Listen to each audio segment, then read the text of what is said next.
Hello everyone, welcome to ಸೌಮ್ಯ ಸಮಾಚಾರ. ಇವತ್ತು ನಾನು ನಿಮಗೆ ಇನ್ಸ್ಟೆಂಟಾಗಿ ರವೆ ದೋಸೆ ಹಾಗೂ ಟೊಮೆಟೊ ಚಟ್ನಿ ಮಾಡ್ಕೊಳ್ಳೋದು ಹೇಗೆ ಅಂತ ತಿಳಿಸ್ಕೊಡ್ತೀನಿ. ನಾನಿಲ್ಲಿ 3 ಕಪ್ ಸಣ್ಣ ರವೆನ ನೆನೆಸಿಟ್ಕೊಂಡಿದ್ದೀನಿ. ಮಿನಿಮಮ್ ಅಂದರೂ ಇದು ಒಂದು 15 ಮಿನಿಟ್ಸ್ ನೆನೆಸ್ಕೊಳ್ಬೇಕು. ನೆನೆಸ್ಕೊಂಡ್ರೆ ದೋಸೆ ತುಂಬ ಸಾಫ್ಟಾಗಿ ಸ್ಮೂತಾಗಿ ಬರುತ್ತೆ.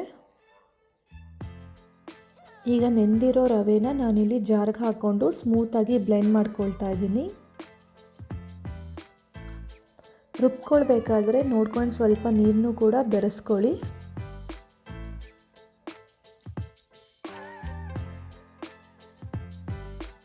ಇದನ್ನು ಒಂದು ಬೌಲ್ಗೆ ಟ್ರಾನ್ಸ್ಫರ್ ಮಾಡ್ಕೊಳ್ಬೇಕು. ಈ ರುಬ್ಬಿರೋ ಹಿಟ್ಟಿಗೆ ಸ್ವಲ್ಪ ಉಪ್ಪನ್ನು ಕೂಡ ಬೆರೆಸ್ಕೊಳ್ಬೇಕು. ನಾನಿಲ್ಲಿ ಟೊಮ್ಯಾಟೊ ಚಟ್ನಿಗೆ 4 ಟೊಮ್ಯಾಟೊ ತೊಗೊಂಡಿದ್ದೀನಿ, 2 ಚಿಕ್ಕ ಆನಿಯನ್ ತೊಗೊಂಡಿದ್ದೀನಿ, 1 ಸ್ಪೂನ್ ಕಡಲೆಬೇಳೆ, 5ರಿಂದ 6 ಇಳಕ ಬೆಳ್ಳುಳ್ಳಿ, 2 ಒಣಮೆಣಸಿನ್ಕಾಯಿ, 1 ಬ್ಯಾಡಗಿ ಮೆಣಸಿನ್ಕಾಯಿ, ಸ್ವಲ್ಪ ಉಪ್ಪು, ಸ್ವಲ್ಪ ಹುಣಸೆಹಣ್ಣು, 1 ಸ್ಪೂನ್ ಜೀರಿಗೆ, ಸ್ವಲ್ಪ ಸಾಸಿವೆ, ಕೊತ್ತಂಬರಿ ಸೊಪ್ಪು ಹಾಗೂ ಕರಿಬೇವಿನ ಸೊಪ್ಪನ್ನ ತೊಗೊಂಡಿದ್ದೀನಿ. ಈಗ ನಾನು ಫ್ರೈಯಿಂಗ್ ಪ್ಯಾನ್ಗೆ ಟೊಮ್ಯಾಟೊ, ಈರುಳ್ಳಿ, ಕಡಲೆಬೇಳೆ, ಹುಣಸೆಹಣ್ಣು, ಒಣಮೆಣಸಿನ್ಕಾಯಿ ಹಾಗೂ ಬ್ಯಾಡಗಿ ಮೆಣಸಿನ್ಕಾಯಿ, ಬೆಳ್ಳುಳ್ಳಿ, ಜೀರಿಗೆ, 5ರಿಂದ 6 ಕರಿಬೇವಿನ ಎಲೆ, 1 ಸ್ಪೂನ್ ಆಯಿಲ್ ಹಾಗೂ ರುಚಿಗೆ ತಕ್ಕಷ್ಟು ಉಪ್ಪನ್ನ ಸೇರಿಸ್ಕೊಳ್ತಾ ಇದ್ದೀನಿ. ಈಗ ಇದನ್ನು ಚೆನ್ನಾಗಿ ಫ್ರೈ ಮಾಡ್ಕೊಳ್ಬೇಕು. ಟೊಮ್ಯಾಟೊ ಎಲ್ಲ ಸ್ಮೂತ್ ಆಗಬೇಕು.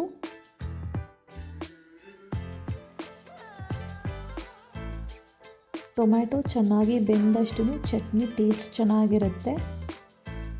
ಈಗ ಇದು ಚೆನ್ನಾಗಿ ಫ್ರೈ ಆಗಿದೆ. ಇದು ತಣ್ಣಗಾದ್ಮೇಲೆ ಮಿಕ್ಸಿ ಜಾರ್ಗೆ ಹಾಕ್ಕೊಂಡು ಸ್ಮೂತಾಗಿ ಬ್ಲೆಂಡ್ ಮಾಡ್ಕೊಳ್ಬೇಕು.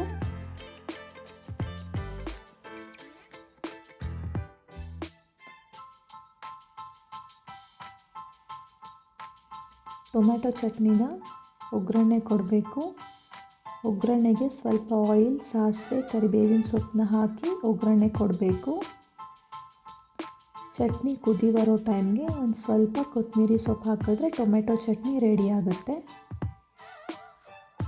ಈಗ ಕಾದಿರೋ ಹೆಂಚಿಗೆ ನಾನು ಸ್ವಲ್ಪ ಆಯಿಲ್ನ ಸ್ಪ್ರೆಡ್ ಮಾಡಿಕೊಂಡು ದೋಸೆ ಹಾಕ್ಕೊಳ್ತಾ ಇದ್ದೀನಿ.